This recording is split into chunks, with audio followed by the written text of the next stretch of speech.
अब आगे मैं आपको पढ़ाने जा रही हूँ वैज्ञानिक दृष्टिकोण। इससे सारे रिलेटेड जो क्वेश्चंस हैं वो आप देखते रहिए, पढ़ते रहिए। जल्दी जल्दी मैं आपको बताती जा रही हूँ, आप इनको सुनेंगे ही तब भी आपका एमसीक्यू तैयार होता चला जाएगा। इनको याद रखिएगा। देखिए, वैज्ञानिक पद्धति का पहला चरण क्या है? समस्या या प्रश्न का अवलोकन। ठीक है। अगला चरण क्या होता है? परिकल्पना बनाना। परिकल्पना पर क्या किया जाता है? प्रायोगिक परीक्षण किया जाता है। वैज्ञानिक प्रमाण का आधार क्या है? प्रयोग और अवलोकन। परिकल्पना क्या होती है? जांच योग्य अनुमान। ठीक है। फाल्सिफिएबिलिटी का सिद्धांत किसका है? कार्ल पापेर। सत्यापन बजाय खंडन की जांच। ठीक है। सिद्धांत और कानून में क्या फर्क है? सिद्धांत व्याख्या करता है, कानून नियमितता का वर्णन। पुनरुत्पादकता क्या है? परिणामों को दोहराने योग्य होना। सांख्यिकी महत्वपूर्णात्मक क्या दिखाती है? परिणाम के आकस्मिक होने की संभावना कम होना। सहसंबंध और कारण प्रभाव में क्या अंतर है? सहसंबंध साथ आना, कारण प्रभाव का एक दूसरे पर प्रभाव है। नियंत्रित प्रयोग में क्या होता है? एक या अधिक चर के नियंत्रण करके प्रभाव मापा जाता है। निष्पक्षता का अर्थ क्या है? व्यक्तिगत पूर्वाग्रह से स्वतंत्र परिणाम। ठीक है। डेटा का अर्थ निर्धारण क्या है? ठीक है। सैद्धांतिक अवधारणाओं को मापने योग्य रूप देना। निगमन और परिकल्पना परीक्षण में क्या अंतर है? निगमन से सामान्य नियम बनते हैं, परिकल्पना परीक्षण से सिद्धांत का परीक्षण होता है। पीयर रिव्यू क्यों जरूरी है? पीयर रिव्यू क्यों जरूरी है? गुणवत्ता व वैधता को सुनिश्चित करने के लिए। नमूना आकार का महत्व क्या है? विश्वास योग्य और सामान्यीकरण योग्य निष्कर्ष के लिए। ठीक है। बायस किसे कहते हैं? प्रणालीगत त्रुटि जो परिणाम प्रभावित करे। कंट्रोल ग्रुप का प्रयोजन क्या है? तुलना के लिए मानक स्थिति देना। वैज्ञानिकता में क्या शामिल है? ठीक है। सहमति, हानि से बचाव, गोपनीयता। सिद्धांत कब फेल माना जाता है? यदि उसे बार बार खंडित किया गया हो। माप की विश्वसनीयता क्या है? एक जैसा परिणाम देने की क्षमता। वैधता का अर्थ क्या है? ठीक है। जो चीज आप मापना चाहते हैं वही सचमुच मापी जा रही हो, ये क्या कहलाता है? वैधता का अर्थ माना जाता है इसको। प्रतिकृति संकट किस क्षेत्र में प्रमुख रहा? सामाजिक विज्ञान व प्रयोगात्मक मनोविज्ञान में। प्रेडिक्शन का वैज्ञानिक महत्व क्या है? सिद्धांत की जांच और उपयोगिता के लिए सही है। वैज्ञानिक दृष्टिकोण का समाज में क्या उपयोग है? नीति निर्माण, तकनीक और समस्या समाधान में साक्ष्य आधारित निर्णय। अब नेक्स्ट टॉपिक आता है समाजवाद। देख लीजिए इसको भी। समाजवाद का मूल लक्ष्य क्या है? आर्थिक समानता व संसाधनों का साझा नियमन। समाजवाद किस व्यवस्था का विरोध करता है?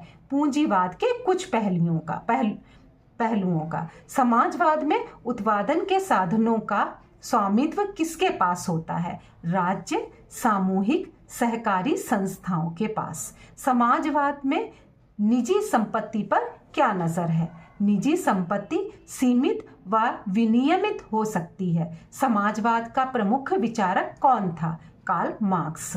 समाजवाद और साम्यवाद में क्या अंतर है? समाजवाद में सरकार अर्थव्यवस्था पर आंशिक नियंत्रण रखकर समानता चाहती है और साम्यवाद में पूरी संपत्ति और अर्थव्यवस्था सरकार के निर्णय में होती है, सरकार के नियंत्रण में होती है। समाजवाद किस प्रकार की अर्थव्यवस्था पसंद करता है? योजनाबद्ध, नियंत्रित या मिश्रित अर्थव्यवस्था। समाजवाद में कल्याण की क्या भूमिका है? सार्वभौमिक कल्याण और सामूहिक सुरक्षा पर जोर। ठीक है। नेक्स्ट देखिए, डेमोक्रेटिक सोशलिज्म क्या है? लोकतांत्रिक प्रक्रियाओं के माध्यम से समाजवादी नीतियां लागू करना। समाजवाद में श्रम की क्या स्थिति मानी जाती है? श्रमिकों का नियंत्रण और अधिकार का सशक्तिकरण। समाजवाद में आय पुनर्वितरण क्यों जरूरी है? असमानता घटाने व सामाजिक न्याय के लिए। समाजवाद और राज्य की भूमिका क्या है? समेकित योजना और सार्वजनिक सेवा प्रावधान। समाजवादी अर्थशास्त्र में कीमतें कैसे तय होती हैं? बाजार, सहयोग या केंद्रीय नियोजन के अनुसार।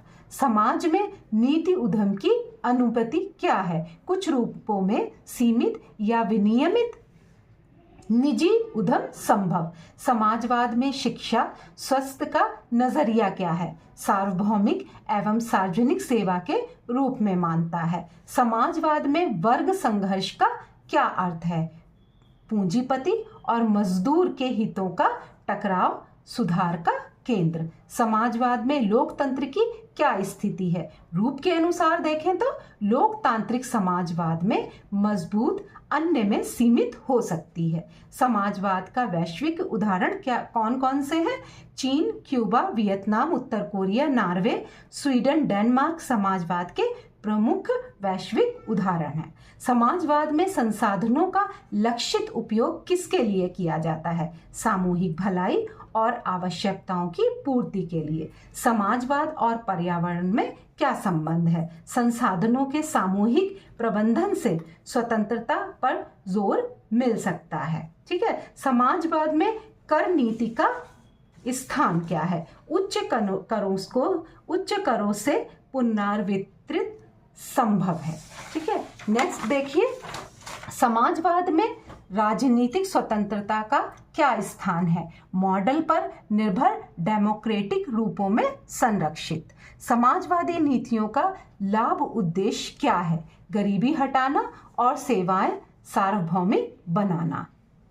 समाजवाद के आलोचक क्या कहते हैं? व्यक्तिगत प्रोत्साहन घटने व नौकरशाही का खतरा। समाजवाद का दीर्घकालिक लक्ष्य हो सकता है, क्या हो सकता है? वर्गहीन और अधिक समान समाज। ठीक है। नेक्स्ट टॉपिक आपका आता है फांसीवाद। इसको देख लीजिए।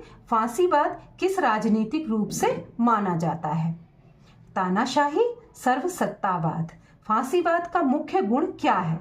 चरम राष्ट्रवाद और एकात्मक नेतृत्व। फांसीवाद में विश्व की स्थिति क्या है? दबाई या समाप्त की जाती है। फांसीवाद में प्रेस और अभिव्यक्ति कैसी है? नियंत्रित रहती है। फांसीवाद का आर्थिक मॉडल कैसा होता है? कारपोरेशन, राज्य नियंत्रित निजी उद्योग। फांसीवाद किस चीज का विरोध करता है? साम्यवाद और अक्सर उदारवाद का। ठीक है। फांसीवाद में सैन्यवाद का क्या स्थान है? सैन्यवाद और विस्तारवाद नीति संभव। फांसीवाद में व्यक्तिगत अधिकार की भूमिका राज्य की प्राथमिकता के आगे सीमित है। प्रमुख फांसीवाद नेता कौन था? बेनिटो मुसोलिनी था, इटली का था ये। ठीक है। फिर आता है दूसरा उल्लेखनीय नेता कौन था इसका? हिटलर। ठीक है। कहाँ का था बताइए, आप लोग कमेंट में हमें बताइएगा। फांसीवाद और एक पक्षीय व्यवस्था का संबंध। अक्सर एक पक्षीय शासन लागू होता है। फांसीवाद में जातीय नस्ली विचारधारा की क्या भूमिका है? कुछ रूपों में नस्लवादी तत्व केंद्रीय हो सकते हैं, विशेषकर नाजीवाद में। ठीक है। फांसीवाद और दमन की एकात्मकता। पुलिस राज्य विरोधियों का उत्पीड़न। फांसीवाद में नागरिक सहभागिता कितनी है? सीमित, जब तक वो राज्य निष्क्रियता समर्थन दिखाएं। फांसीवाद में राजनीतिक विरोधियों के साथ क्या होता है? जेल होती है, उनको जबरन मार दिया जाता है। फांसीवाद का आदर्शित नेता कैसा होता है? करिश्माई, सार्वभौमिक, पहरेदार व अविवादित। फांसीवाद और प्रोपेगेंडा का क्या रोल है? व्यापक और संगठित प्रोपेगेंडा महत्वपूर्ण है। फांसीवाद में नागरिक स्वतंत्रता का तात्पर्य क्या है? राज्य नियंत्रण के अधीन रहता है। फांसीवाद में राष्ट्रीय एकता का क्या अर्थ है? फोर्सफुल एकता, विभिन्नताओं का दबाव। फांसीवाद का लोकतंत्र में परिवर्तन कैसे होता है। बहुत इंपॉर्टेंट है, इसको ध्यान रखिएगा। तंत्रों को कमजोर कराकर और आपातकालीन शक्तियों से। फांसीवाद में विरोधी विचारधाराओं का नतीजा क्या होता है? त्याग या दमन होता है। फांसीवाद के सामाजिक प्रभाव क्या हैं? भय और विभाजन। फांसीवाद और आर्थिक नीति में मजदूरों का क्या स्थान है? अक्सर प्रतीकात्मक अधिकार, वास्तविक शक्ति सीमित। फांसीवाद का अंतर्राष्ट्रीय रुख कैसा होता है? आक्रामक, विस्तारवादी और सहिष्णु। फांसीवाद के खिलाफ लोकतांत्रिक रक्षा कैसे होती है? ठीक है, संवैधानिक संस्थाओं, स्वतंत्र न्यायपालिका, स्वतंत्र मीडिया और नागरिक समाजवाद की मजबूती। आज हमने आपको कई टॉपिक जो है बता दिए और कई टॉपिक से रिलेटेड आपको क्वेश्चंस के आंसर बता दिए। फिर भी अगर आपको कोई चीज़ समझ में इसमें नहीं आती है तो आप हमसे कमेंट बॉक्स में ज़रूर पूछ सकते हैं, मैं आपको बताऊंगी।